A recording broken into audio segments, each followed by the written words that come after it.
أنفسنا ومن سيئات أعمالنا من يهده الله فلا مضل له ومن يضلل فلا هادي له أشهد أن لا إله إلا الله وحده لا شريك له وأشهد أن محمدا عبده ورسوله أما بعد قال المؤلف رحمه الله تعالى Ibu kita, mana kita? Letak bawah kita ni. Kita letak bawah, letak di rak bawah ni. Semua kita banyak, kita orang wakaf tu, kita orang wakaf. Sebab tu kita kena guna. Muka surat 136. Surat 136. Qala al-mu'allif rahimahullahu ta'ala wal jannatu wan naru makhluqatan لا تفنيان أبدا ولا تبيدان فإن الله تعالى خلق الجنة والنار قبل الخلق وخلق لهما أهلا فمن شاء منهم إلى الجنة فضلا منه ومن شاء منهم إلى النار عدلا منه وكل يعمل لما قد فرض له وصائر إلى ما خلق له والخير والشر مقدران على العباد. Muka surat 136 tentang syurga dan neraka. Maksudnya dan syurga dan api neraka telah dijadikan keduanya. Keimanan kita syurga dan neraka ni telah tercipta, dah ada dah. Dah sedia ada sekarang. Tiada binasa keduanya selama-lamanya. Dan tiada binasa keduanya. Maknanya muka surat 136. Pertama, keimanan kita tentang syurga dan neraka ni, syurga dan neraka ni telah tercipta, dah ada dah sekarang. Dah ada dah sekarang.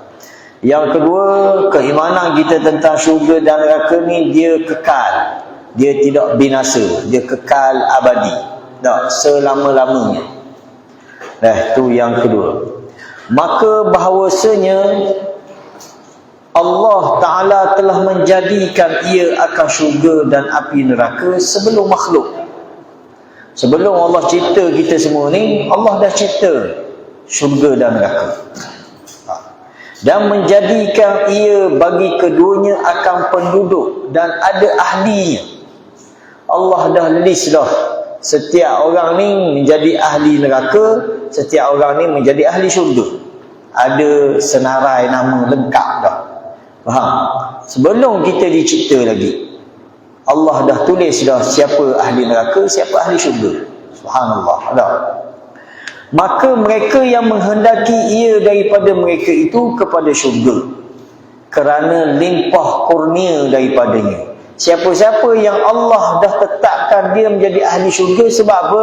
Fadlan minhu, kerana kelebihan dan rahmat kasih sayang dia. Ini dinyatakan oleh Nabi kita sallallahu alaihi wasallam. Kita semua ni masuk syurga kerana kelebihan Allah, kerana rahmat Allah. Tak ada seorang pun masuk syurga kerana amal yang dia buat, tak ada. Termasuk Nabi kita sallallahu alaihi wasallam, bukan kerana amal kita tetapi kerana fadlan minhu, kerana kelebihan daripada Allah Subhanahu wa taala. Dan mereka yang menghendaki ia daripada mereka itu kepada api neraka kerana adil daripadanya. Adapun orang yang jadi ahli neraka, sebab dia jadi ahli neraka kerana keadilan Allah Subhanahu wa taala. Memang dia layak ke neraka. Oleh kerana itu dia dihumbangkan ke dalam neraka Allah. Faham?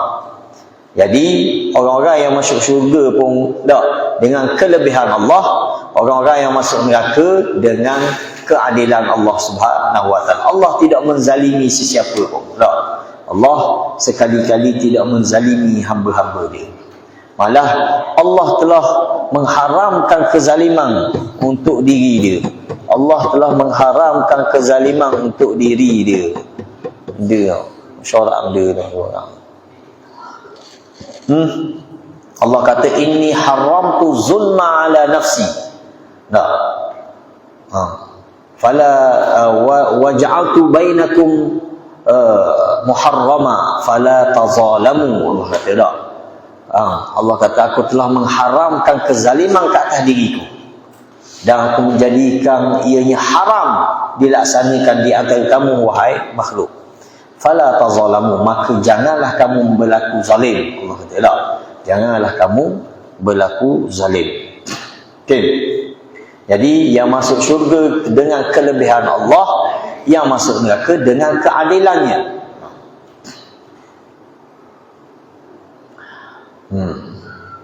Dan sekalian beramal ia bagi barang yang sungguhnya telah diselesaikan daripadanya. Ada sahabat pernah tanya Nabi, kalau gitu buat apa kita beramal? Tak, kalau dah masing-masing Allah dah tetap, ni ahli neraka, ni ahli syurga, buat apa kita beramal? Lalu Nabi jawab, setiap orang Allah mudahkan berdasarkan apa yang ditetapkan. Siapa yang ditetapkan ahli neraka, dimudahkan kepada neraka Jahannam. Siapa-siapa yang ditetapkan ahli syurga, dimudahkan untuk beramal ahli syurga. Faham? Kita boleh perhati, ada orang dia mudah untuk buat maksiat, mudah untuk buat kemungkaran. Jumpa ada lubang ada, jumpa je geng-geng dia, tak? Jumpa je sai-sai, dia duduk mana pun, dia pergi mana pun, mudah dia untuk melakukan maksiat.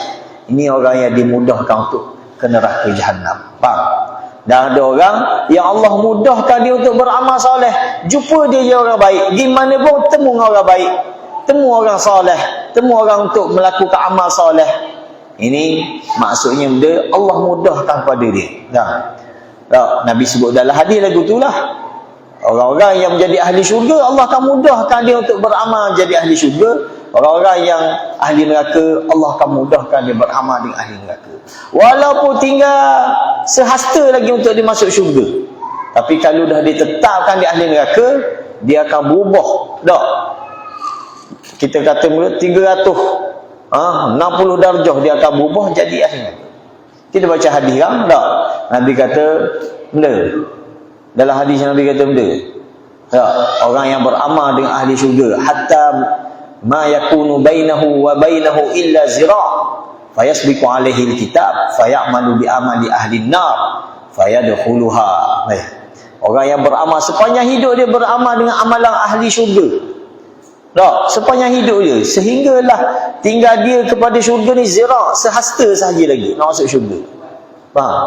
Tiba-tiba tak tertulis dia ni ahli neraka, dia pun bertukar, dia beramal dengan amalan ahli neraka, tak? Lalu dia masuk neraka. Wallahiyazubillah. Begitu juga ada orang sepanjang hidup dia beramal dengan amalan ahli syurga, ahli neraka. Sepanjang hidup dia syirik, kufur, maksiat, mungkar, tak? Sepanjang hidup dia, sehingga tinggal sehasta lagi untuk masuk neraka. Tiba-tiba akhir hayat dia beramal dengan amalan ahli syurga, fayadkhuluha, maka dia masuk syurga. Ni yang kita kena beriman tentang takdir baik dan takdir buruk. Dan maka dan kembali ia kepada barang dijadikan ia kerananya, dan yang baik dan yang jahat ditakdirkan keduanya bagi segala hamba. Ingat, takdir baik dan takdir buruk ni Allah dah tetapkan dan Allah dah tulis. Setiap kita ni ada takdir baik dan takdir buruk dia. Maka kita kena berusaha masing-masing kena mendekatkan diri kepada Allah untuk melayakkan diri termasuk dalam golongan ahli syurga. Adapun perkataan pengarang rahimahullah ta'ala, dan syurga dan api neraka telah dijadikan keduanya, maka telah ittifaq sekalian ahli sunnah sepakat belaka atas bahawanya syurga dan api neraka telah dijadikan keduanya, dan telah ada keduanya sekarang ini. Sekarang dah ada dah syurga dan neraka. Pernah satu hari Nabi duduk dengan para sahabat, tengah-tengah duduk, tiba-tiba bunyi dentuman yang kuat, bunyi bergegar bunyi. Lalu Nabi tanya sahabat semua, mau tahu tak bunyi apa tu? Sahabat kata, Allah wa rasuluhu a'lam, Allah dan Rasulullah yang mengetahui apa yang bunyi itu. Lalu Nabi kata, itulah batu yang dilemparkan beratus tahun dulu, sekarang baru sampai ke dasar api neraka. Faham? Maknanya neraka dah ada. Faham tak? Neraka dah ada. Ini sepakat para ulama ahli sunnah beriman bahawa neraka telah diciptakan sebelum penciptaan kita semua ni. Menunjuki oleh pengarang dengan ini perkataan kepada menolak akan mereka yang ingkar akan ada keduanya, seperti falasifah yang berkata mereka itu bahawasanya syurga dan api neraka itu tiada ada sama sekali, tiada ada sekarang dan tiada ada pada hari kiamat. Ini golongan falsafah yang bukan Islam lah ni. Tak, golongan falsafah mengatakan syurga neraka ni tak ada, dongeng belaka dia kata. Dongeng. Dan menolak akan mereka yang mengingkari akan adanya sekarang ini dan bahawasanya keduanya selagi akan dijadikan pada hari kiamat, seperti Abi Hashim dan Abdul Jabbar yang Mu'tazilah keduanya. Ini sebahagian kefahaman Mu'tazilah menganggap neraka masih tidak dicipta, tak ada lagi. Bila Allah cipta? Akhirat besok baru Allah cipta. Tu fahaman Mu'tazilah. Fahaman Mu'tazilah, fahaman yang terkeluar daripada fahaman ahli sunnah wal jamaah.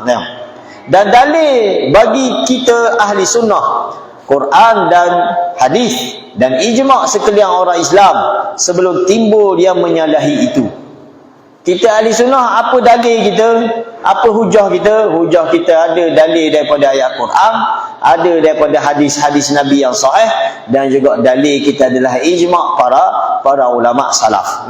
Ijma' para ulama salaf yang beriman bahawa adanya syurga dan neraka sekarang dah dicipta, sebelum penciptaan kita telah dicipta neraka, syurga dan neraka ni. Dan bermula cerita Adam alaihi salam dan masuknya ke dalam syurga dan dikeluarkan akan dia daripadanya seterang-terang dalil atas sudah adanya syurga daripada masa dahulu. Mana dalil pertama kita? Dalil pertama kita bahawa Nabi Adam dah masuk syurga dah dulu. Nabi Adam lepas dicipta oleh Allah Subhanahu Wa Taala terus mendiami syurga. Itu cerita dalil yang paling jelas sekali. Hujah yang paling kuat sekali bagi ahli sunnah bahawa syurga dan neraka dah ada sebelum penciptaan Adam alaihi salam. Sebab apa? Sebab Nabi Adam bila Allah cipta terus Allah beri ataupun Allah izinkan dia menetap di dalam syurga beberapa ketika. Lepas pada tu baru dia dikeluarkan daripada syurga. Ini membuktikan syurga sudah wujud. Syurga sudah ada dulu. Syurga ni sudah ada dulu. Cuma ulama berkhilaf, adakah syurga yang didiami Adam AS itu syurga yang kita akan masuk esok-esok? Sebahagian ulama kata ya, syurga yang sama. Dia kata tak, syurga yang sama. Sebahagian kata tak, syurga Adam tu syurga lain. Sebab apa? Alasannya sebab dalam syurga yang Nabi Adam diami itu ada benda yang dilarang. Iaitu ada pokok yang dilarang. Sedangkan syurga yang kita akan masuk esok-esok tak ada benda yang dilarang dah, semuanya halal berlaku. Itu satu dalil. Dalil kedua, orang-orang yang akan masuk syurga esok-esok dia kena keluar pula. Tak keluar dah. Siapa-siapa yang masuk syurga dia akan kekal abadi di dalam syurga. Sedangkan Nabi Adam hanya duduk seketika saja dan dikeluarkan. Faham? Ini sebahagian pandangan ulama ahli sunnah juga yang berpandangan syurga yang didiami Adam bukan syurga yang akan kita diami esok. Wallahu a'lam. Yang pasti syurga dah ada sebelum penciptaan Adam. Ini akidah. Dan ini keimanan kita ahli sunnah. Siapa-siapa yang tolak keimanan ini, dia bukan ahli sunnah. Dia bukan ahli sunnah. Sebab ahli sunnah semua sepakat bahawa syurga dan neraka telah wujud sebelum kewujudan Adam alaihissalam. Telah berfirman Allah Ta'ala pada menyatakan pekerjaan syurga. Apa Allah sebut? Allah kata dalam surah Ali Imran, uiddat lil muttaqin. Allah kata tak. Apa maksud dia? Artinya telah disediakan akan syurga itu bagi sekalian yang takut akan Allah Ta'ala, iaitu orang yang bertakwa. Dan firmannya lagi, uiddat lil ladzina amanu billahi wa rusulihi. Dalam surah Al-Hadid. Allah kata dah. Artinya telah disediakan akan syurga itu bagi sekalian mereka yang beriman dengan Allah Ta'ala dan sekalian pesuruhnya. Dan firman-Nya pada menyatakan pekerjaan api neraka, uiddat lil kafirin. Allah kata dah.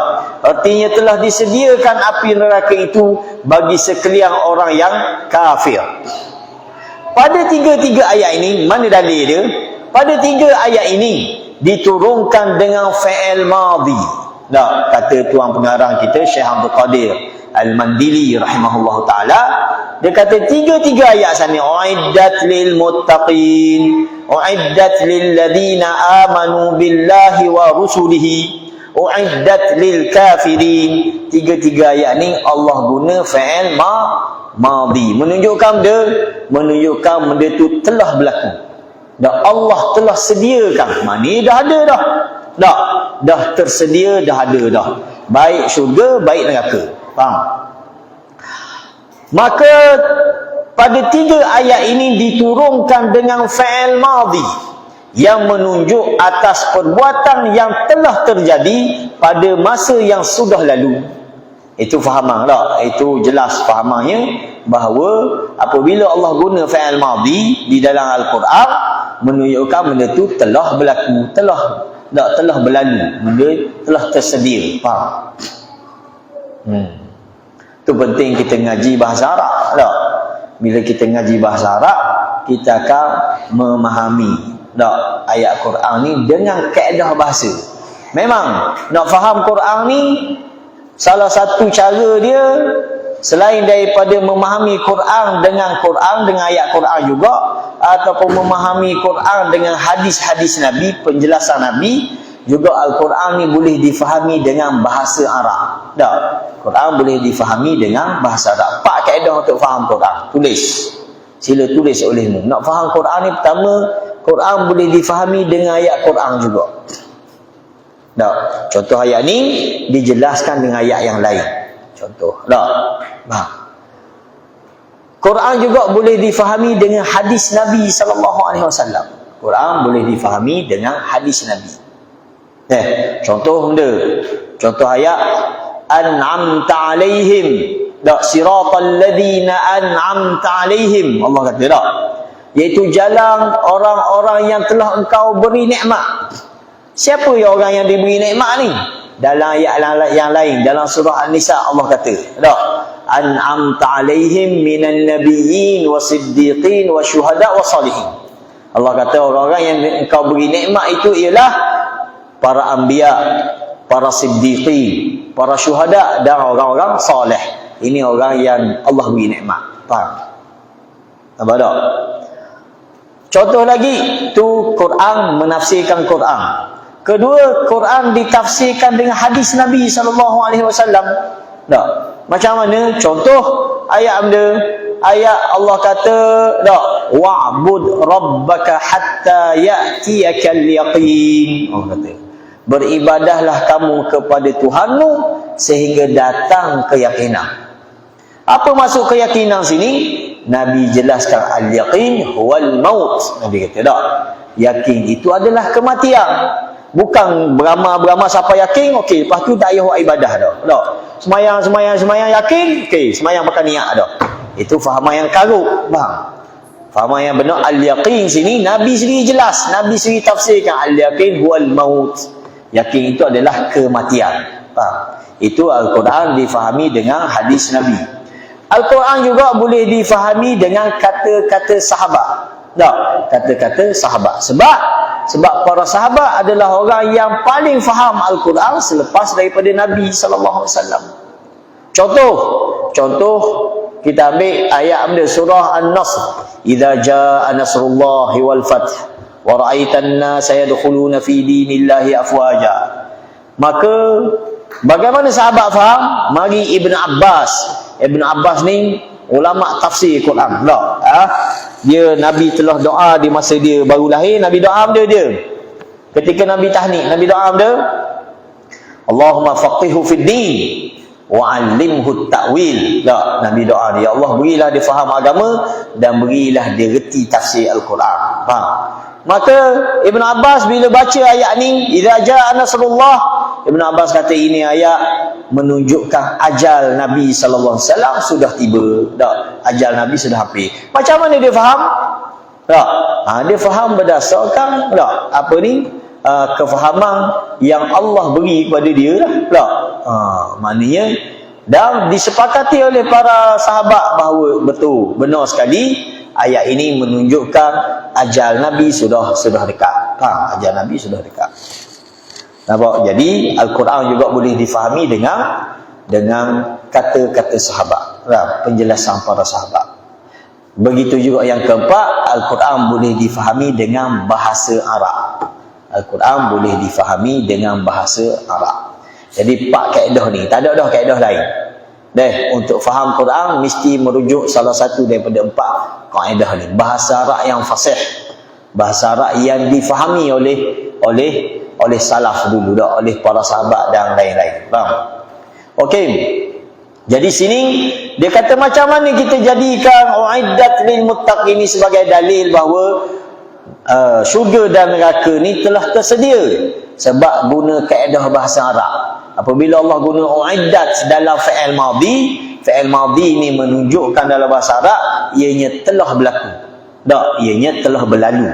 Jadi atas dasar tu ulama-ulama ahli sunnah sepakat bahawa syurga dan neraka ni telah tercipta, telah tersedia. Faham? Telah tersedia.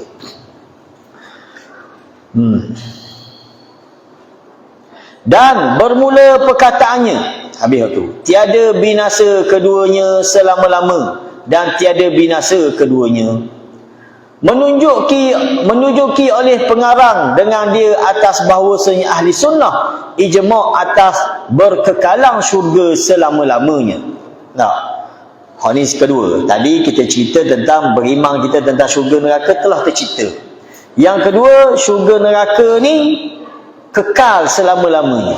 Dia tak akan binasa. Tak ada tarikh expired.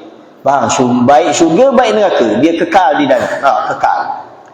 Dan tiada ia binasa. Dalil kerana firman Allah Ta'ala, ukuluha daim wa dhilluha. Ukuluha daim wa dhilluha dalam surah Ar-Ra'd. Allah kata artinya buah-buahan syurga itu berkekalan, tiada putus ia, dan teduhnya demikian juga.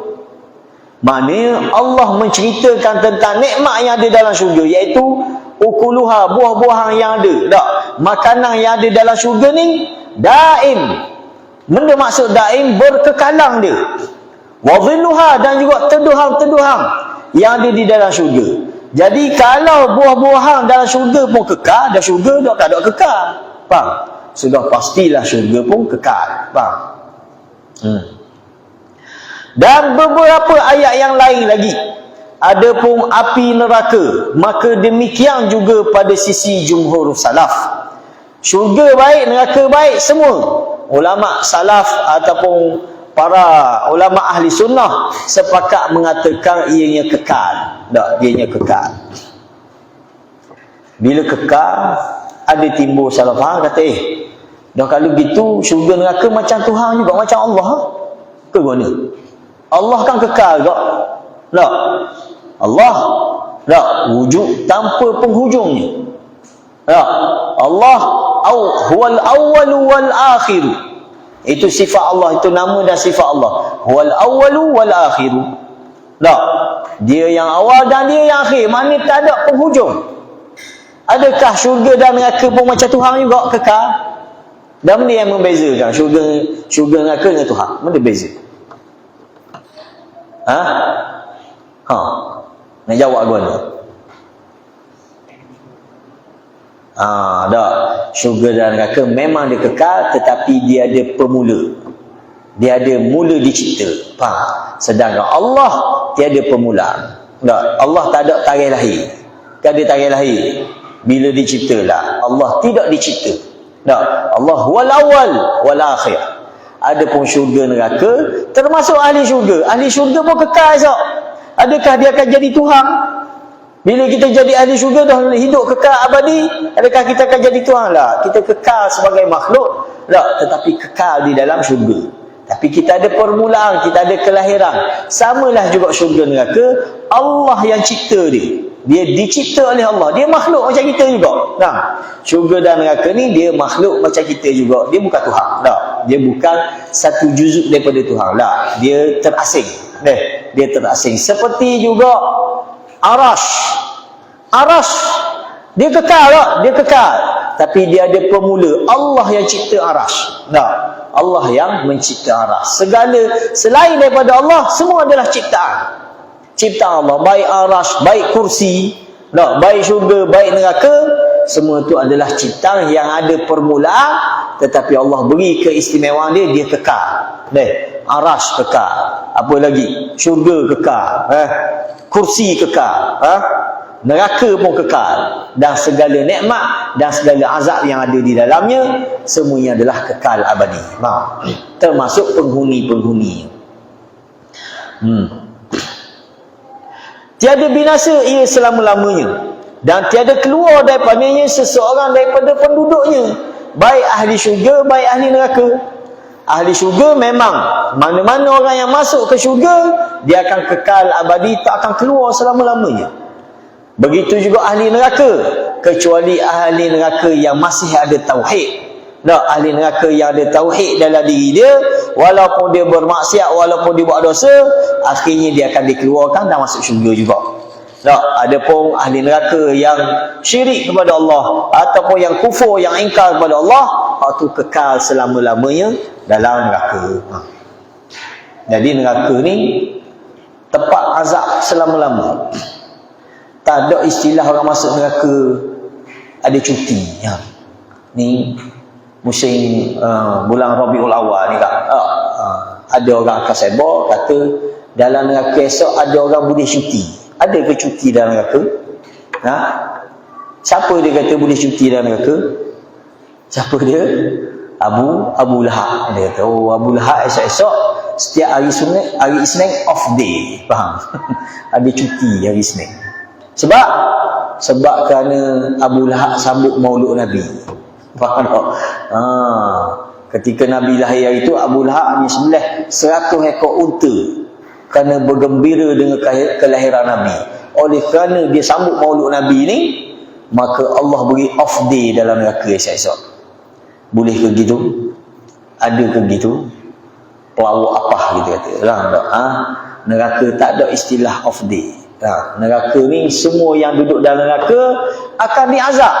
Cuma azab dia berbeza-beza. Ada azab yang teruk, ada azab yang ringan. Ada pun cuti, tak ada istilah cuti. Ahli neraka sentiasa diazab oleh Allah. Sebab tu Allah sebut dalam surah Al-A'la kita baca, la yamutu fiha wa la yahya. Tak, orang masuk neraka ni tidak hidup, tidak mati dan tidak hidup dalam dia. Sebab sentiasa diazab. Termasuk orang yang paling ringan sekali kena azab. Siapa paling ringan sekali kena azab? Abu Talib, pak saudara Nabi. Tak, Abu Talib paling ringan sekali kena azab. Tapi tetap kena azab. Dia diberi pakai selipar daripada api neraka tak. Gelegak otak dia. Gelegak otak. Bayang, tu orang yang paling ringan sekali kena azab. Tapi tak ada off day, tak ada istilah hari cuti. Tak. Dia buat macam sekolah juga, macam madrasah juga bang. Hari Jumaat Sabtu cuti. Dia ingat dia neraka ni. Dia ingat pusat serti. Orang masuk penjara pun tak ada cuti. Kan dia cuti orang masuk penjara? Ada kata ni off day dah. Hari ni boleh bebas keluar outing hari ni. Mana ada? Tu baru masuk penjara dunia. Bayangkan masuk neraka.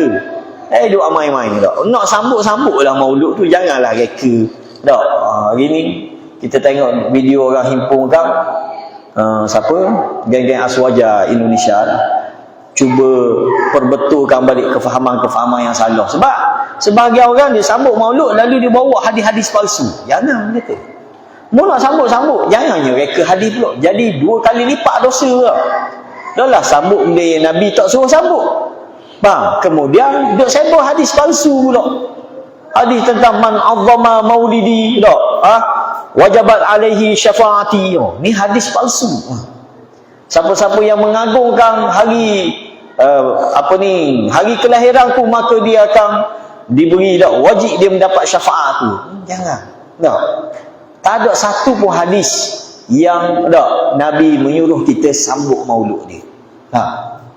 Ada hadis bila sahabat tanya, "Ya Rasulullah, bapa mu puasa pada hari Isnin?" Ha, bapa puasa hari Isnin.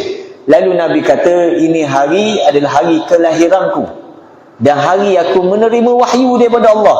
Oleh kerana itu aku mensyukurinya dengan berpuasa." Maka kalau betul kita nak sambut maulud Nabi, ikut panduan yang Nabi buat, iaitu berpuasa setiap hari Isnin.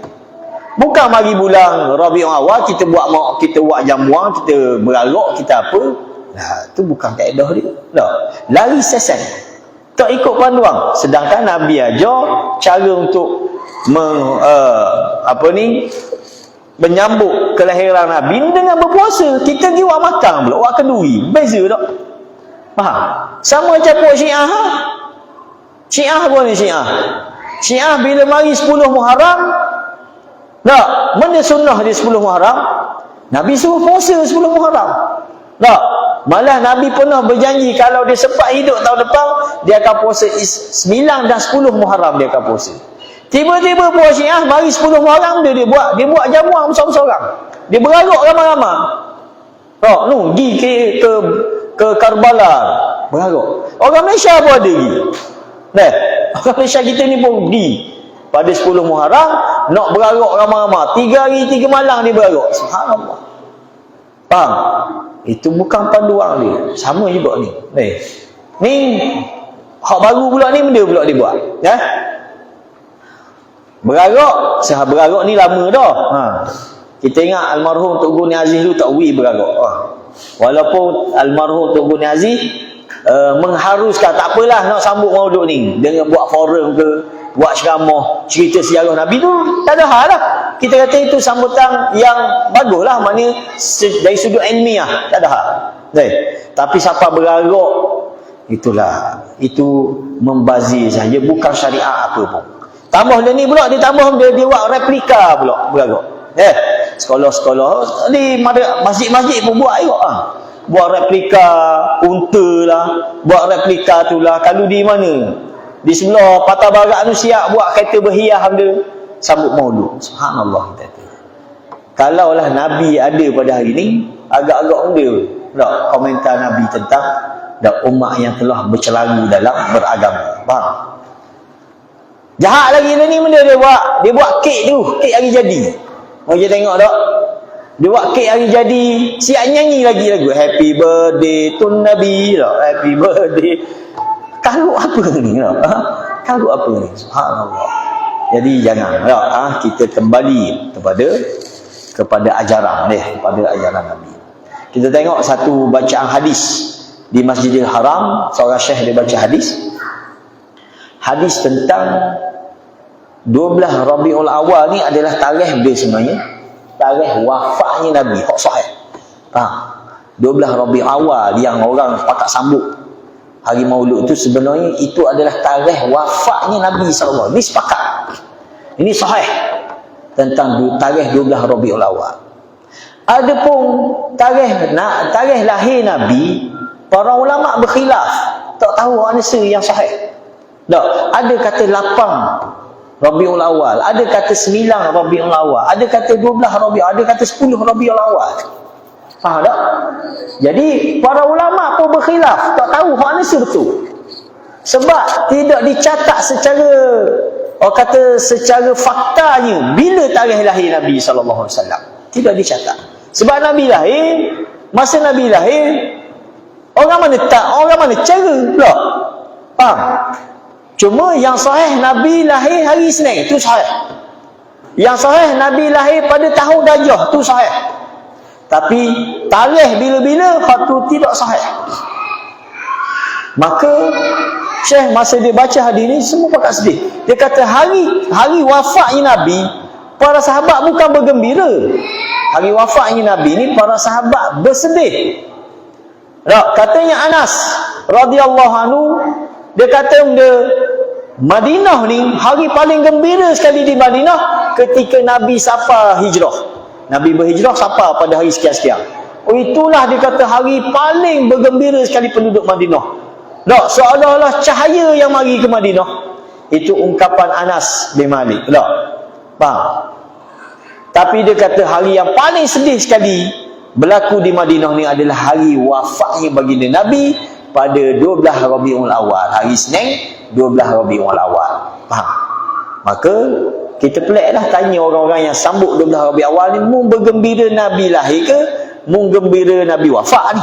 Tanya saya. Tak, sepatutnya kena tak bersedih pada hari 12 Rabiul Awal ni. Tak, ada pun hari lahir tak pasti dan tak ada sambutan pun.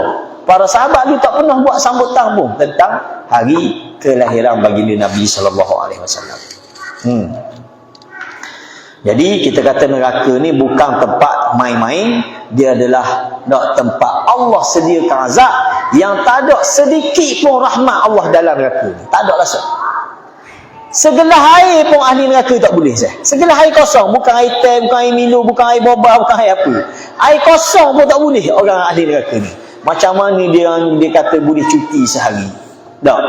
Setiap hari Senin dia cuti, setiap minggu cuti. Subhanallah. Tak. Sedap masuk neraka gitu. Okey.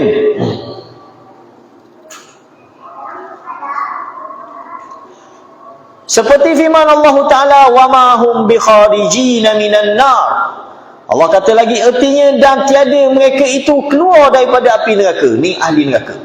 Bahkan penduduk syurga dan penduduk api neraka berkekalan keduanya di dalam keduanya. Seperti barang yang tersebut di dalam hadis yang sahih. Hai penduduk syurga, dalam hadis berkekalanglah maka tiada mati. Hai penduduk api neraka, berkekalanglah maka tiada mati. Telah menyalahi oleh Jahmiyah. Tak, Jahmiyah ni siapa? Golongan Jahmiyah lah. Tak, terkeluar daripada ahli sunnah. Berkata mereka itu dengan binasa syurga dan api neraka dan penduduk keduanya. Jahmiyah punya fahaman, dia kata neraka syurga ada tarikh expired juga, termasuk penghuni dia. Sampai satu masa dibinasakan, dia kata. Ini fahaman yang songsang, yang bercanggah dengan fahaman ahli sunnah. Tak. Dan mereka itu kufar. Mereka ni terkeluar daripada Islam tu dah. Tak, fahaman mereka ni. Kerana menyalahi mereka itu akan Quran dan hadis. Seperti yang menyebut akan dia oleh Al-Bajuri di dalam hasyiahnya. Dan ada pun perkataan dengan binasa api neraka tiada syurga. Maka diceritakan dia daripada Sayyidina Umar dan Ibn Mas'ud dan Abi Hurairah dan Abi Sa'id radhiyallahu anhum. Dan ketahui olehmu bahawasanya kekal syurga dan api neraka bukan kerana zat keduanya, bahkan dengan mengekalkan Allah Ta'ala akan keduanya. Ini satu lagi perbezaan. Tak, perbezaan pertama, Allah dengan syurga dan neraka ni, syurga dan neraka ada permulaan dia, walaupun dia kekal abadi. Itu pertama. Allah tiada permulaan dan tiada pengakhiran. Tu Allah, zat Allah. Tak. Ada pun syurga dan neraka ada permulaannya, ada permulaan ciptaan dia, tetapi dia berkekalan. Kedua, dia kata syurga dan neraka ni bukan kekal kerana zat dia, bukan dia kekal sendiri, bukan dia ada power sendiri, tidak, tetapi Allah lah yang mengekalkan dia. Faham? Allah lah yang beri dia untuk kekal. Maka maknanya bukan atas power dia sendiri, itu yang berbeza. Allah satu zat yang berdiri dengan sendirinya dan yang kekal abadi. Jadi sampai situ kita. Wallahu a'lam. Subhanakallahumma wa bihamdika asyhadu an la ilaha illa anta astaghfiruka wa atubu ilaik. Wassalamualaikum warahmatullahi wabarakatuh.